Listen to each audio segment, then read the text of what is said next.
സ്വർണ്ണത്തിളക്കമുള്ള ആഭരണങ്ങൾ. എന്നാൽ വിലവിവരം കണ്ടപ്പോൾ കടയ്ക്ക് മുന്നിലെത്തിയവർ അമ്പരന്നു. സ്വർണം ഈ വിലയ്ക്കോ? ചോദിച്ചറിഞ്ഞവർ പതിയെ അത് തിരിച്ചറിഞ്ഞു.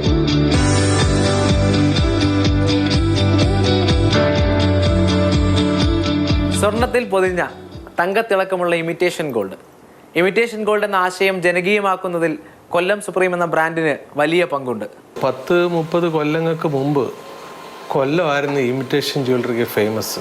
ക്വാളിറ്റിയുള്ള ഇമിറ്റേഷൻ ജ്വല്ലറി കൊല്ലത്ത് മാത്രമേ കിട്ടത്തുള്ളായിരുന്നു. ബാക്കി എല്ലാ സ്ഥലത്തും ഇത് കിട്ടുമായിരുന്നു. പക്ഷെ കൊല്ലത്ത് മാനുഫാക്ചർ ചെയ്യുന്നതിൻ്റെ അത്രയും ക്വാളിറ്റി ഇന്ത്യയിൽ ഒരു സ്ഥലത്തും ഇല്ലായിരുന്നു. അതുകൊണ്ട് പല സ്ഥലത്തു നിന്നും കൊല്ലത്ത് ഈ ഓർണമെൻറ്റ്സ് മേടിക്കാൻ ആൾ വരുമായിരുന്നു, പ്രത്യേകിച്ച് സൗത്ത് ഇന്ത്യ. 1982 കൊല്ലം കടപ്പാക്കടയിൽ ആദ്യ ഷോറൂം തുടങ്ങിയത് മുതൽ ഉപഭോക്താക്കളുടെ ഇഷ്ടങ്ങൾ പരിഗണിച്ച് ആഭരണങ്ങളിൽ പല രൂപമാറ്റങ്ങൾ വരുത്തി മുന്നോട്ട് പോവുകയാണ് ഈ സ്ഥാപനം.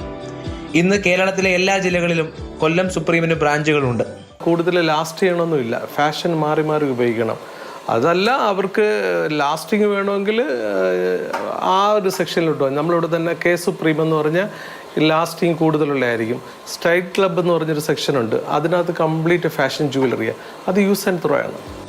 സുരക്ഷാ പരിഗണനകളും ഇമിറ്റേഷൻ ഗോൾഡിലേക്ക് ആളുകളെ എത്തിക്കുന്നുണ്ട്. ഇപ്പോൾ ആരും സ്വർണം വെയർ ചെയ്യാൻ ഇഷ്ടപ്പെടുന്നില്ല, കാര്യം സേഫ്റ്റിയുടെ പ്രോബ്ലമാണ്. കാര്യം ഇതാവുമ്പം എന്തെങ്കിലും നഷ്ടപ്പെട്ടാലും അവർക്ക് പ്രശ്നമില്ലല്ലോ. നമുക്ക് കൂടുതൽ 1 ഗ്രാം ഗോൾഡ് പ്ലേറ്റിംഗ് വരുന്ന ടൈപ്പാണ് കൂടുതൽ സെയിലായി പോകുന്നത്. അതാകുമ്പോൾ ഡെയിലി യൂസ് ചെയ്യാൻ പറ്റുന്നുണ്ട്. പിന്നെ നോർമൽ ടൈപ്പും വരുന്നുണ്ട്. കൂടുതൽ വരുന്നത് ഡെയിലി യൂസ് ചെയ്യാൻ പറ്റുന്ന ടൈപ്പാണ്.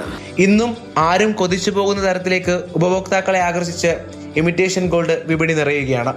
ഷാനവാസ് ഫരീദിനൊപ്പം രാഹുൽ ജിനാഥ്, മാതൃഭൂമി ന്യൂസ്, കൊല്ലം.